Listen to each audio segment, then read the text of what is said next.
Kung sino man ang pumunta sa kanila, tinatakot nila, kinukulong.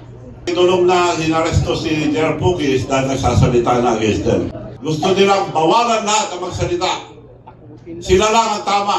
Ang gusto nila, ang pagdanakaw ng kaban ng bayan, sila ang nag-uuli sa lahat. Ako ba, we are not violating anything. Hindi ko sinasabing patanggal si Marcos eh. Just stand up against graft and corruption. That inciting. Maski na.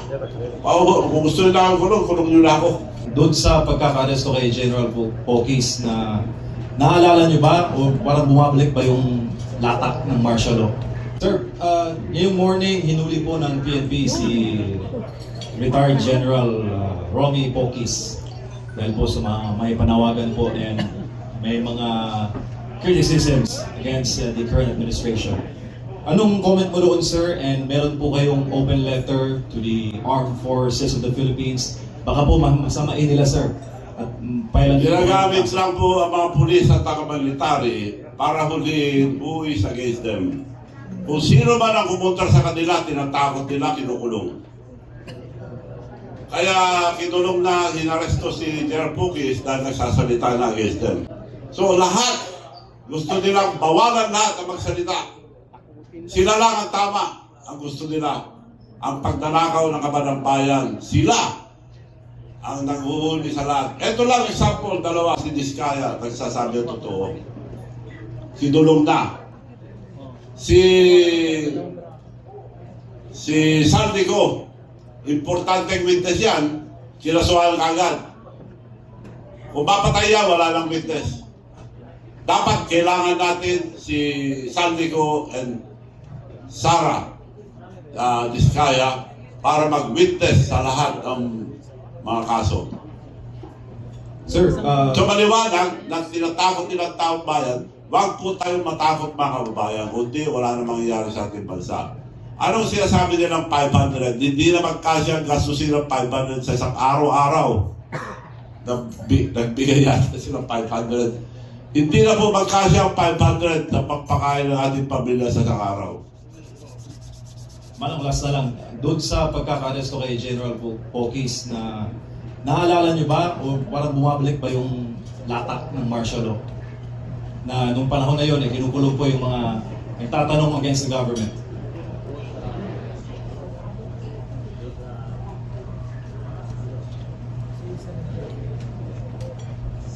Ganun nga, kinukulong nila lahat, yung mga umangal.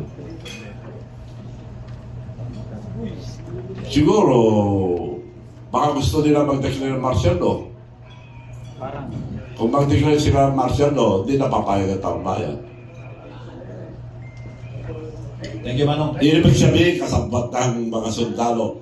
And I'm still hoping sa one-time, big-time rally, I'm still hoping mga uniform men sasama yung mga iba. Maski maliliit. Kaya yung mga pulis na utusan, nahaharang sa mga pumunta sa Malacanang, huwag niyo pong harangin dahil ninakaw na ang kontribusyon niyo. Yung mga PhilHealth, ninakaw na para pinakawin lang. Tinanggal. For the first time ever in the history of the Philippines, PhilHealth, zero. Ninakaw. Kinuha para sinamang ninakaw. Left and right ang pamimigay nila ng pera. Ang liwanag na yun. Harap-harapan, bastusan na. Hindi naman tayo papayag na Pilipino, gano'n na lang gagawin sa atin. Mga kababayan, lalaban po tayo. And I'm sure, kaya sinabi ko, hindi tayo pababayaan ng ating Panginoon. Dahil nasa ating katotohanan. From NHK Japan TV. Sir, are you not concerned that you will be arrested because of possible inciting to sedition because of what you have mentioned here? Ako ba, we are not violating anything. Hindi ko sinasabing patanggal si Marcos eh. Just stand up against graft and corruption. That inciting. Maski na. Kung gusto nila akong kulong nyo na ako. I don't mind. By the way, for the information of everybody, they tried to file a plunder case against me. Hindi po totoo yun. Kung totoo yun, magpapakulong ako. Hindi na kailangan ng trial. So maliwanag yun na panakot sa akin, walang plunder. Pinahin lang plunder para lang masabi na, ganun sila eh. Papal sila, papal, pero walang plunder. Ako, sinakalkan nila, pero wala akong kasalanan. Sir, two more questions, sorry. You just mentioned about the possible snap election just in case Marcos will be ousted. So that means it should not be through the succession, like Vice President Sara Duterte would be the next president, but there should be a snap election. Yes, I'm not for anybody. Ako, neutral ako. So, it will be up to ang pinagkakatiwalaan ko, pinagkakatiwalaan ko lang Supreme Court Justices. So, kung ano man decide nila, and the religious group, mag-usap-usap kung anong klase gobyerno ang itatayo natin. Mas maganda kung sila. Sorry, last question. When you were reading the letter, open letter for General Bronner, you have mentioned the West Philippine Sea. With due respect, I'm wondering because some people might think that China could be behind this or No. somehow China, there's these foreign forces who are behind these actions right now. So, can you say anything about it? Si President Marcos ang nagsabi sa military, yun ang gamitin rason. Rason lang nila yun, distraction. Distraction yun. China has the right. Claim din ng Vietnam yun, maraming nasyon nag-claim yun. Bakit tinututok doon? Dahil distraction lang yun. Distraction lang yung China. Utos ni Marcos yan na sabihin sa military na yun ang focus tayo doon. Huwag na yung flood control, focus tayo sa China. It's just a distraction. So, sir, you can categorically say that China is not behind this move. No. No. Thank you. Wala akong nakausap sa China.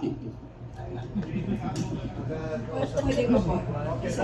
One clarification lang. When you mentioned, sir, that you want General Bronner to make a public declaration of his denouncing graft and corruption, you say you don't want it in a press conference. What public setting are you thinking of, or what public setting is the desirable setting? Does it have to be, part of the rally that you are calling?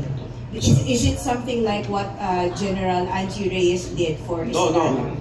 Di ba naman yun, nag-withdraw ang support. Ang hihingi ko lang sa kanila, i-denounce nila ang graft and corruption. We are not for graft and corruption. In public. Yun lang.